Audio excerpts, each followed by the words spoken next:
আসসালামু আলাইকুম রহমাতুল্লাহি ওয়া বারাকাতুহু। আশা করি আল্লাহর অশেষ রহমতে সকলে অনেক ভালো আছেন। প্রিয় ভাই ও বোনেরা, আজ আমরা জানবো এমন 5টি ছোট অথচ প্রভাবশালী সুন্নতের কথা বলবো, যেগুলো আপনার জীবনও বদলে দিতে পারে, এই দুনিয়াতেও ও আখিরাতেও। অনেকে ভাবে সুন্নত মানে কেবল দাড়ি রাখা বা মেকআপ করা, কিন্তু সুন্নত মানে আসলে নবীজি সাল্লাল্লাহু আলাইহি ওয়াসাল্লামের প্রতি জীবন পদ্ধতি, প্রতিটি অভ্যাস, প্রতিটি আচরণ। আর তিনি যে পথ দেখিয়েছেন তাতে আছে বরকত, সাকিনা, প্রশান্তি, রোগ মুক্তি ও আল্লাহর ভালোবাসা। তাই চলুন জেনে নেই সেই 5টি জীবন বদলনকারী সুন্নাত সম্পর্কে। নাম্বার 1, দিনের শুরুতে ফজরের পর দোয়া ও জিকির করা। যে ব্যক্তি ফজরের নামাজ জামাতের সাথে পড়ে, তারপর বসে বসে সূর্য ওঠা পর্যন্ত আল্লাহর জিকির করে এবং 2 রাকাত নামাজ পড়ে, তার জন্য একটি পূর্ণ হজ ও উমরার সওয়াব লেখা হয়।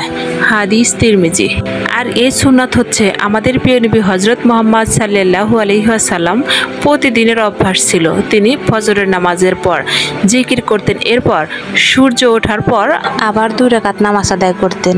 এটাই ছিল তার জীবনের প্রতিদিনের রুটিন। আপনি যদি প্রতিদিন ফজরের পর অন্তত 15 থেকে 20 মিনিট জিকির, কোরআন তেলাওয়াত অথবা কোনো ইসলামিক বই পড়েন, আপনার দিন হবে বরকতময়। মন থাকবে হালকা, প্রশান্ত ও গুনাহ থেকে বাঁচতে পারবেন। নাম্বার 2, প্রতিদিন সালাম দেওয়া ও মুখে হাসি রাখা। পবিত্র কোরআনে আল্লাহ তাআলা তো নিজেই বলেছেন, তোমরা ঈমানদার না হওয়া পর্যন্ত জান্নাতে প্রবেশ করতে পারবে না। আর তোমরা পরস্পরকে যতক্ষণ না ভালোবাসবে এবং তাদের সাথে সুসম্পর্ক বজায় রাখো, ততক্ষণ পর্যন্ত পূর্ণ ঈমানদার হতে পারবে না। তোমরা কি এমন কিছু জানো না যা করলে তোমরা একে অপরকে ভালোবাসবে? যেমন সালাম প্রচার করো। নবীজি সাল্লাল্লাহু আলাইহি ওয়াসাল্লাম সর্বদা হাসি মুখে সালাম দিতেন। আজকের সমাজে যদি আপনি হিংসা, কষ্ট ও টেনশনের ভিড়েও মানুষকে হাসি মুখে সালাম দেন, তাহলে এটি শুধু একটি সুন্নতি নয়, বরং সমাজের শান্তির বাতাস ছড়িয়ে দেয়। সালাম ছোট্ট একটি শব্দ, কিন্তু এর বরকত অনেক বেশি এবং এর ফজিলত রয়েছে অনেক। আসসালামু আলাইকুম রাহমাতুল্লাহ এর অর্থ আপনার উপরে শান্তি বর্ষিত হোক। সালাম শব্দের অর্থ শান্তি বর্ষণ বা আল্লাহ আপনার উপর শান্তি বর্ষণ করুক। যদি আপনি আগে সালাম দেন, পরে কিন্তু সেও আপনাকে সালাম ফিরিয়ে দেবে, অর্থাৎ তিনিও আপনার জন্য আল্লাহর কাছে শান্তি বর্ষণের জন্য দোয়া করবেন। তাই আসুন আমরা একে অপরকে সালাম দেওয়ার অভ্যাস প্রচলন শুরু করি এবং নবীদের সুন্নাত অনুযায়ী জীবন পরিচালনা করি। নাম্বার 3, খাওয়ার আগে ও পরের দোয়া ও 3 আঙ্গুলে খাওয়া। নবীজি সাল্লাল্লাহু আলাইহি ওয়াসাল্লাম 3 আঙ্গুলে খেতেন এবং খাওয়ার পরে হাত চেটে ফেলতেন। হাদিস মুসলিম। খাওয়ার আগে বিসমিল্লাহ বলে ও পরে আলহামদুলিল্লাহ বলা শুধু সুন্নতি নয়, এতে খাবারের বরকত আসে। আজকাল আধুনিক বিজ্ঞানী একথা বলেছে, হাত দিয়ে খাবার খাওয়া এবং একাগ্রতভাবে খাবার খাওয়া সুন্নত এবং এটি স্বাস্থ্যকর।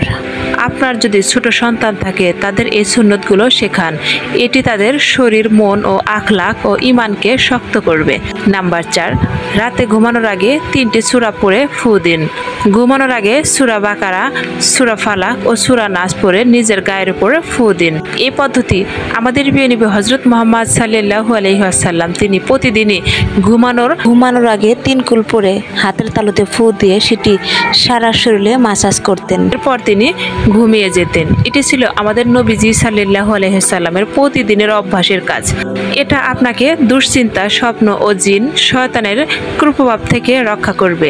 একে বলা হয় রুকাইয়া ও সুরাইয়া, যা নবীজির নিজস্ব হেফাজতের জন্য আমল করতেন।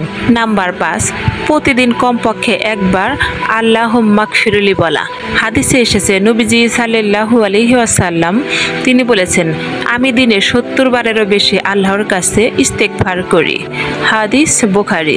মাত্র একবার হলেও যদি আপনি সত্যিকারের অন্তর দিয়ে বলেন আল্লাহুম্মা গফিরলি ওয়ারহামনি, অর্থাৎ আল্লাহ আমাকে ক্ষমা করো ও দয়া করো, তবে আপনার গুনাহ মাফ হয়ে যাবে এবং আপনার ভাগ্যের দরজাও খুলে যাবে।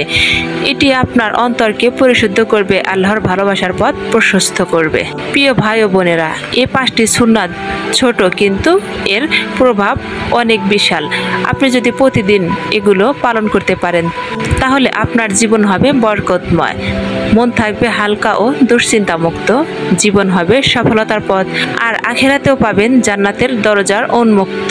তাহলে মনে রাখি, সুন্নত মানে শুধু আমল নয়, বরং জীবন বদলানোর চাবিকাঠি। প্রিয় দর্শক, আজকের ভিডিওতে যে 4টি সুন্নাত নিয়ে আলোচনা করা হলো, যদি এই 4টি সুন্নাতের একটি সুন্নাতও আপনি পালন করে থাকেন তাহলে কমেন্টে লিখে যাবেন।